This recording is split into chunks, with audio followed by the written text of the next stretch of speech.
Yo guys, welcome to what is the second interview with Leezy the Gifted. Today we're going to be talking about marketing, which is actually pretty cool because I met Leezy through a marketing group that me and him are in together that basically teaches producers how to market their music, how to run sales funnels and stuff like that. So it's a super dope experience getting to meet him, but then also getting to hop on this Zoom call with him to talk about something we both love, which is marketing. So let's get right into that conversation. It's super full of gems. You know that we coming liar. I'ma keep praying to God, tell those little niggas stop it. Tell my mama that I got this.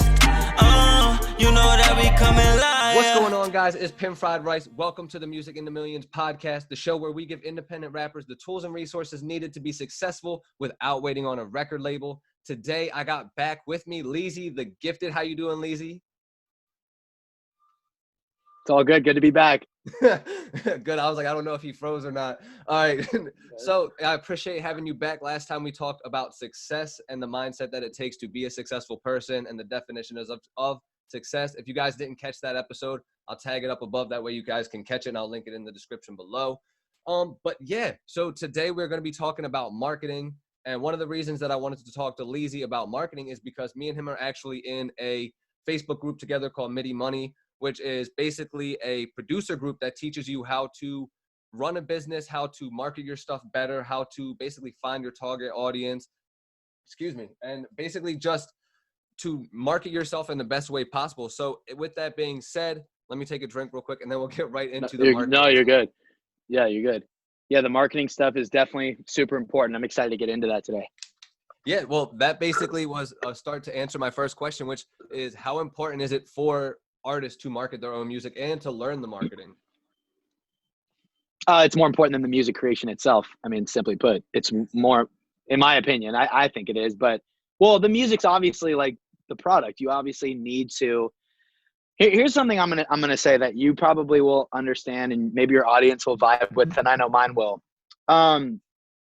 This year, 2020, was a super interesting year for me. I got exposed to a lot of different stuff, new coaching programs, courses. I've just been putting myself out there more and connecting more with people. There's a lot of bullshitters out there, a lot. And What's really weird about it is it's not like, and I am going to answer your question, I promise, but I'm going to go off on this tiny thing and I'll yeah. When I learned what a hater was, I used to think that a hater would be really easy to spot. It's really not easy to spot haters most of the time. Most of the time, the haters in your life are the people that are closest to you, and you don't know it because they love you and care about you, and you don't really understand it. And then it's the same thing with, we call them fake gurus, or I hate that word because some of the people labeled as fake gurus are actually not the fake gurus, which is kind of funny.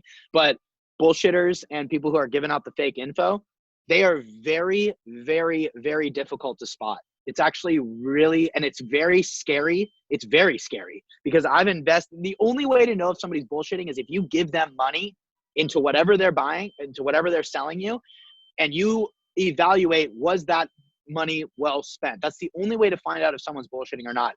There's money well spent. There's, it's a good investment. I personally wasn't ready for that level of knowledge. And then there's like, oh, there's no way that this could help anybody in a real way. And I've been on all three of those levels. But this year I got exposed a lot more to, I'm giving money to somebody multiple times. And I'm like, I did exactly what they said. I was bought into what they sold, and it was complete bullshit. It does not actually help. And I got fooled. But they're not bullshitting as in like completely lying to your face. They're just really embellishing what they do. Okay. And so the reason I'm saying that in relation to what you're talking about is, guys, if you actually have value to give people, if you actually believe in what you do and you are convinced that what you do is going to do something good for someone else, trust me, you can market it, because there are people marketing stuff really, really hard. They're actually marketing something that will not help you, but they're marketing it like it really will, and they're making hella money. And it gave me hope. That's the lesson that I learned from investing in certain places, that actually didn't help me. And I was like, wow, it got rid of my imposter syndrome. Like I used to have that. I'm like, oh, I have no imposter syndrome now because I actually can help people. I provide more value in my free content than this person did in the thousands of dollars I spent with them. And I'm giving people better stuff for free. So I was like, oh shit, that's crazy. So the marketing is super important because there are people that are marketing stuff that's worse than what you've probably got, and they're making more money than you simply because you either don't believe in yourself mindset or you just don't know the marketing.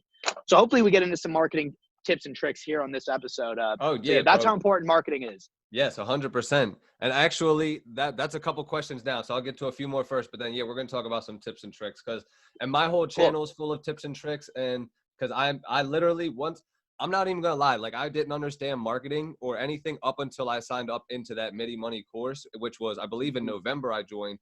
And all of a sudden, I even told Gabe, I was like, my mind literally exploded, and like I became like a little kid about marketing. Like I read about it all the time. I watch podcasts and videos, and like if I'm not learning about music, it's about marketing. Like I literally became just as obsessed as when I was first becoming a musician. You know what I mean? So yeah, let's get right into it. Right. What are your go-to platforms when it comes to social media? Or are you one of the people that believe in posting on every single platform? No, I don't believe in posting on every platform because cool. I believe in it. I believe in it if you can do it. Like, and if you have the team for it. Yeah, Gary Vee has 20 people who work for him. So yeah, he can talk all about post everywhere. It's like, yeah, you have 20 people. Like 100%. When you're a one-person show, like it's just me or it's just you, it's like, dude, nah, like no way. Like, that's ridiculous. Yeah. I mean, I'm on 3 platforms right now and it's hard. I mean, I do the podcast, YouTube, and Instagram. Okay. I've done TikTok and I've, pepper things here and there. I'm not all in on TikTok.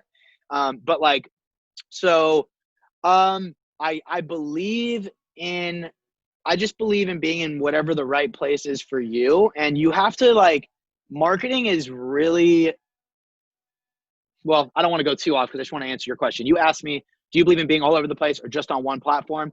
I think going from 1 to 3 platforms, if you're literally just by yourself, if it's just you, which I think everyone listening it is, 1 to 3 platforms is more good. than enough. Yeah, it's more than enough. Because I used to be in the mindset of like, oh my God, I got to post on TikTok and Twitter and Facebook and Instagram every single day. Got to do stories, got to do this. And then I was so overwhelmed, I wasn't even having time to work on content that actually mattered or music or, you know what I mean? So I just narrowed mine down to YouTube, Facebook, and Instagram. And it has been, well, the podcast, which is, I use Anchor. What do you use for your podcast out of curiosity? Right. I use that too. Anchor, same thing. Bro, Anchor is a lifesaver. Like when I found Anchor, I was like, you could do all this shit for free and it's distributed. Oh, hell yeah. I know.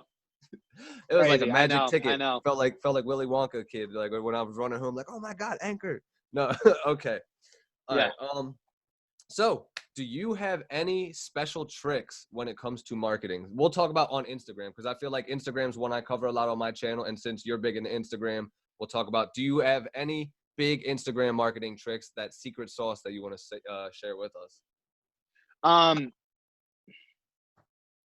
Wait, you're talking about you? So you want me to just talk about Instagram or just marketing in general? Just on Instagram right now. Oh, there is no secret. There's no secrets. There's no sauce. There's no tricks at all. None. Like there isn't. So anybody out there who thinks they don't know because there's some like hidden secrets, the reason you don't know is because you're just not your secret. The secret is you're not working hard enough. You're not giving enough effort. Here's how you succeed on Instagram without spending money. If you post content, by the way, I figured out you don't need to post content every day. You come up with a frequent enough schedule. You should be posting at least 3 to 7 times a week on your feed. You should probably go on your story every single day. I would say 10 Instagram stories, but if you do 6, it's not going to kill your brand. The biggest secret, quote unquote, it's not a secret though, is outreach. Like if you spend a lot of time outreach, commenting on people's pictures, and you should, like, anybody who doesn't know how to go use a hashtag to comment on people's pictures, then go fucking listen to Gary Vee. He's said it a million times. But like, you type in a hashtag and you look at the post and you comment on somebody's post. There's the sauce. And you do that a lot. And then you DM people. Like everybody knows what a DM is. So do that. DM people and say, hey, and like, I gotta calm down because I'm yelling about the same. I love the energy. Shit I love the energy. Well, Well, it's like all you got to do, I've told people this a million times. Marketing is a 365-day job. You don't market when you need to promote something. That's if you start marketing when you need quote unquote to market, you are way too late. You should be marketing when you have nothing. The best time to market is when you have nothing to market. So everybody's like, I don't have a business. I don't have a product. I don't even have songs out right now. Dude, that's perfect. Because you're going to go to people and you're not going to have anything to pitch. And they're going to look at you and be like, why is this person not pitching me? I'm used to people spamming me. This person's not spamming me. I like this person. Now, when you do have something to pitch, they're going to look at you and be like, oh, yeah, that's the guy who didn't spam me. I like him. I'm going to listen to him. I'm going to get on his link. So there's the trick right there is if you spend every single day outreaching, you don't need to spend hours outreaching, by the way. If you spent 30 minutes a day, like that's just 30 minutes. It's 30, 20, 10. If you're just like, I'm going to outreach 5 people every day, 5 brand new people that I'm going to make an actual friend. Like, this is my friend. Like, you and I are friends. We've never physically met, but because we've done 2 podcasts and we're on IG, we're in MIDI money, right? Like, we're homies. That's what you need to do. Make homies. Build relationships. Like, on the internet. It's so right. And so I would say the sauce or the trick is market when you don't need to, because you always need to, but not like, so I would say that's probably it. And 2 things based off of what you said. The first thing is, like how you said, get involved in the conversation, like go comment on people's stuff. One thing that I learned, I think it was from a Russell Brunson book. I may be completely wrong. Actually, it might have been Traffic Secrets, but it was like when you're in other people's comments, you have to treat that like you're at a party. So if you were at a party and you walked up to a group of people and they're standing there talking about like a sports game that just happened, and you walk up to them and you're like, check out my new single. Check out my new single. You're just like all up in these people's faces, just keep saying the same thing. They're gonna be like, yo, get the fuck out of here. You're a weirdo. Like, I'm not trying to talk to this guy, and you'll be the weirdo at the party. And so if you treat Instagram comments like that and you're just spamming people's comments with like, check out my single, people aren't going to want to go back to your profile. What you need to do is get involved in the conversation that's actually taking place, and get involved with and give insightful thought. Like, don't just hit them with emojis. I mean, that's okay sometimes, but you know what I mean? Like, hit them with some thought, like provoking comments, because then when they respond to you, they're gonna be like, who is this guy? I'm gonna go check out his profile. And then on top of that, I definitely agree with the outreach thing. Like, I spend a minimum of 1 hour every day just trying to reach out to as many people as possible.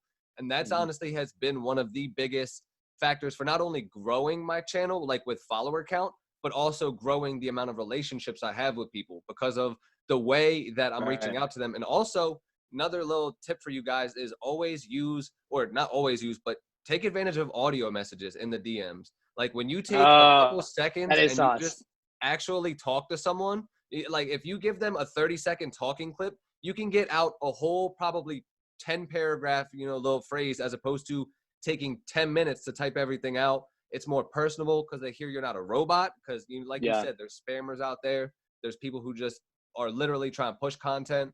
So it's like, if you take the time to just be a person, people appreciate that so much more. Yeah. You know what? So now you got me. There is that is kind of a secret sauce right there, actually. Right. Now that I think, I would say to go on deeper with that too is get people's phone numbers and call them on the phone. Yeah, like that's something I do a lot. And don't pitch them anything. Like, just get them on the phone just to be like, hey, what's up? Like, what are you working on? Like, dude, everybody, literally, I've not had one person say I'm not down to connect on the phone. Everybody is a real human being, and they're like, oh shit, you want to talk on the phone or FaceTime or whatever it is. That's sick. I think, and I would say save all of those numbers in a Google spreadsheet and categorize everybody. So like a rapper, producer, videographer, photographer, I have that. That's the secret categorized. Sauce. That's the sauce right there. I learned that from Ryan Leslie. He did an interview on Producer Grind, and he was like, the guaranteed strategy for anybody to succeed, I guarantee if someone did this, they'll be rich. If you call 30 people on the phone every day, if you make 30 calls. And I was like, whoa, bro, that's hella hard. And he's like, if you categorize everyone, let's say you have 5 categories and each one you just have 6 people. He's like, you just have to call it like that. I was like, damn, dude, that is so, like, I don't do that enough. I'm always making content, so I'm not doing that enough. But so I would say getting on the phone. What would these phone calls look like though? Like, would that, because you said you're Hey, not what's pitching up? them What are you anything, working on? just Yeah, like, hey, literally like like, I talked. Yeah, hey, like, dude, I've seen your content, bro. Your shit is so fire. Like, I love that one song you did. Like, how'd you make that song? They'll go off. That right there's a facts, 20-minute answer. How did facts, you make that? Oh, dope, dude. Like, what are you working on? It's called having a conversation. Like, you just talk to someone. facts, Hey, what's facts. up? Want to hang out, have some coffee? Like, I can't do that to somebody who lives in New Jersey because Right. I'm in California. So we get on the phone. Like, people in dude, and like the power of the group you and I are in. I do that a lot with people in that group. Like, I have a guy I'm linked with named Charismatic. His name's Matt Batone. We will talk and just share strategies, and we don't hold back any gems that we've learned. Like, if I learn a Mm, gem from someone else, I'm telling him. If he learns a gem from Wishmaster, he's telling me, and we just share gems. Dude, we will send beats to each other. We sent each other beats with stems and waves. Like, we exchanged products for each other's funnel because of the talking relationship we've had. And it's um, like, that's my boy, So I I would like say, that. yeah, I mean, it's it is so much more important to me than how many songs you put out or how many beats you put out, or your funnel needs to look good. You got to have good copy, but getting on the phone with people, bro, it's huge. So Yeah, I'd say that's probably my sauce. that is one I didn't even think of, because like I've always been, people always have told me about the audio messages and everything. And when I found that one, I felt like that was the secret sauce. But that's kind of crazy, Yeah. especially because, well, my question then is, can you collect that data and actually use that as like if you ever get a text message list or anything like that? Or are you just strictly doing it Yeah. for the building of the relationship? Well, I do it to build the relationship, but like Yeah, yeah. if if you were to do that, like the way I would approach that, because I've thought about doing that, I would shoot a message out to everybody, just be like, hey, just want to let you know, like, I would be super upfront. Like, hey, like, I know you have my personal number. Like, this is my business line. I just started doing text automation. I might send you updates here and again. If you don't want to get that kind of update from me, it's all good. Unsubscribe. It wouldn't hurt my feelings, and we can keep the personal connection. Like, that's what I would just, I Fair don't think enough. anybody would unsubscribe, but the thing is, I could do that because I've called them on the phone and they know me. And if I'm upfront with them, they'll be like, oh, that's cool. Like, I don't think anybody would opt out of that. So, but I don't do that. I don't collect numbers for that reason. I collect numbers genuinely just to be For the like, yo, what up? Like, relationship. what are you working on? Yeah. That's Yeah. awesome. That's awesome. So do you feel like, well, first off, how long have you been doing the action of like getting the phone calls, and how many phone calls do you make a day now? Because I'm curious about this now. I'm terrible recently. Like, past month, none. I haven't been. Okay. Like, the past month I've been very bad about it um because I've been so focused on, now I'm doing YouTube videos 4 times a week and the podcast 7 days a week. So I'm so like, I have to dial in on like that I've like not been doing good on the outreach recently. But I would say, um, I don't know, I think 30 phone calls a day to start is a lot. I think what you should be trying to do is say, I think you could say, I'm going to get 5 phone numbers a day. I'm going to get 5 numbers, and then say, I'm going to make 1 call a Okay. day until once you've gotten your list built up to 50 to 100 phone numbers. Then, start by making 5 calls a day. Start by, and not make 5 calls, talk to 5 people. If you make 5 calls and no one answers, you didn't make 5 calls. So it's 5 Mm, conversations a day. Yeah. Well, actually, you know what? To be honest with you, I'm lying. I actually do. Um, that's actually crazy. I totally lied. I am making phone calls. The way my phone calls work now is I have people booking phone calls with me that are 15-minute discovery calls to see if we'd be a good fit for me to coach them. So I'm probably doing between 3 to 7 per week of those. And that's not even including types of things like these, or like I have 3 coaching clients. So that's not including those either. Those are 1-hour calls each. So I guess I'm doing like between 5 to 10 a week if you okay. include all of the calls. So yeah, but that's not Hmm. what I was just talking about. Like the strategy I was just giving you is different than what I'm talking about now, I guess. So yeah, I didn't really answer that very well, but I kind of gave you a No, you're sense of where good. I'm at. You're good. All right. So what would you say is some of your most important marketing principles? Like if you had to give me top 3 most important marketing principles, what would they be that you stand for in your brand and that you preach to other artists? I mean, I kind of said them, but I like that you want me to wrap them up. I would say number one, marketing is a 365-day campaign. You don't market when you need to market. You market all the time. That's number one. I would say number two, would be yeah, like the direct outreach. Is a really, it's very like a guerrilla marketing tactic, but it's super effective if used properly. Um, the third one I would say, principle. The third one I would say, uh, sort of related to how marketing is a 365-day job. You have to understand that there's not one thing that is marketing. Like advertising is not marketing. It's a part of marketing. So you have to also understand that I don't know why I like numbers like 365 days. I look at marketing as a 360-degree operation. It's Okay. similar to, because like I'm putting out a new beat bundle on in like late November, where I'm going to put out Mhm. this beat pack. It's got like beats, free bonuses. I'm collabing with other people. I got joint ventures, blah, blah, blah. And I was putting the marketing plan together yesterday. And what I just wrote out was, I was just like, dude, let's just brain dump every possible stream of exposure that I have. Like, not like the Facebook ad strategy. That's not what I did yesterday. Yesterday, I was like, what's every single thing that I can do? So I've got an email list, Instagram following, YouTube, podcast, paid ads, and I have to reach out to producers who might be willing to be affiliates. Mhm. So it's like all of those things. Then there's the direct outreach one-to-one. So all of that is marketing. It's not like one thing. Same with artists. Like, let's talk to artists really quick. Lots of artists are very focused on Spotify and Spotify playlisting. A million streams is probably not going to change your life. A million streams. So you have to think how amazing it would be to get a million streams. And you got to understand that that's probably not going to change your life. You need to like focus on what's actually important. So when we talk marketing, the most important thing is, what is your objective? What is your key performance indicator, KPI? What are benchmarks that you look at that are going to show you that what you're doing is correct? So if your goal is to get a million streams, you've got the wrong goal, because you're not actually going to get paid that much. That doesn't mean you're getting signed to a label. Even if you get signed to a label, who's to say that's the best option?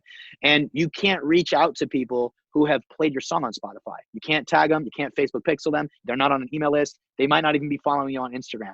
So why do you want to get a million streams so bad? Most of the time when I say all of that, people go, I don't know. It's like, okay, then you need to think about what is your actual objective. So my only objective for 2021 as an artist is, all I want to do is build an email list. That's the only thing I care about in 2021. Build my email list as big as I can. Email list of people who are interested in my music. I don't care about Spotify streams. I kind of don't care about revenue and profit on that side of my brand. So, but it just depends. Like, if I had an email list of 10,000 people, I'd be like, okay, it's profit time. I don't. I have a zero email list of people who like my music. I have an email list for rappers who need beats. That's Mhm. profit time, because I've already got that. I'm establishing that. So you got to think of your objective. So the third thing I would say is what is your actual objective? Like, what do you actually want? And then if people say, well, I want to make a living with my music, you got to work from that. Then, a lot of people would never. I've asked people their goals and they never end up saying that. I'm like, well, let me ask, bro, do you want to make a living? And they're like, yes, of course. And I'm like, well, by the way it talks, it really doesn't sound like it's a yes, of course. You know what I mean? So, Mhm. yeah. So I would say, yeah, I'd say you've got to think about your objective, and you've got to think about like what's actually important. Definitely. And actually, that's something that I teach in a marketing course that I put together is basically you can't really market your music or your brand properly until you first figure out what your objective is. Otherwise, you're just going to be throwing shit against the wall and hope that it works. So you got to be really clear with what your goals are in order to know, like, oh, okay, am I trying to make content that's going to try and sell something? Or am I trying to make content that's going to build relationships with people? Or am I going to make content that's going to, change people's lives because I'm helping people with my music? It all comes down to what your objective is. And I tell people that until you figure that out, you're not going to be able to properly market yourself and reach the people you need to. Right. But yeah, no, that was a lot of great gems, especially that phone call one. I'm not gonna lie, I'm gonna be putting that one into practice. So consider that Oh, good, sauce man. stolen. Oh no, yeah, I stole it from Ryan Leslie. So I mean, it's all just about giving it out to everybody else. You know, I Yeah, don't no, really definitely, own any of it. Just we're all just trying to help each other. You know what I mean? That's the other thing 100%. too that helps you with marketing is you gotta think like, how am I gonna help somebody? Like if you're an artist or a rapper, that's part of the problem that a lot of rappers have is like you aren't even like I get really upset when I get upset when I think about this because the whole idea of being an artist and a rapper is a lot of rappers and artists come at the angle of like, it's all about me. Come see me. And it's like, dude, you're an asshole, bro. Like, you don't care about your fans. You don't want to bring them value. You're not, what do you like? Oh, 100%. it's just like, dude, like, stop acting like you deserve something. You don't. Stop acting like the world is out to get you. You don't care about people. So why should people care about you?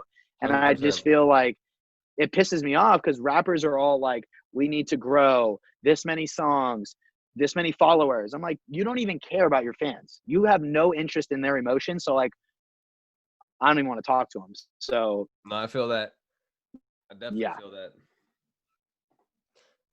I had something I was gonna say, but then when you kept talking, I completely forgot about because I was so focused on what you were saying. Oh, But if I'm that sorry. I interrupted. no, My fault, bro. no, you are good. That's not your fault at all. I have just a really shitty memory. That's from too much weed smoke. But That's fine. It's all good. um, that was pretty much it. And I want to say thank you again. So for the people who didn't catch us on the last episode, shout out where we could find you. Shout out all about your podcast. That way they know where they could tune in and get more Leezy the Gifted gems.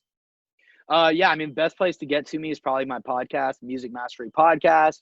If you want to get in direct contact with me, that's going to be at Leezy the Gifted on Instagram. And then on YouTube is where I post a lot of good content as well. So go check out the YouTube channel. I've got marketing tips, mindset tips, and like screen recording tutorials for people who are trying to learn how to produce their own music. So you go check all that out right there. Awesome. Well, I appreciate you being on the podcast 2 times in a row. Super dope. I Yep. look forward to hopefully working more in the future with you and having future ventures like this where we can just pass gems back and forth. But Oh, yeah. thanks again, man, and I'll catch you next time. Thanks, bro.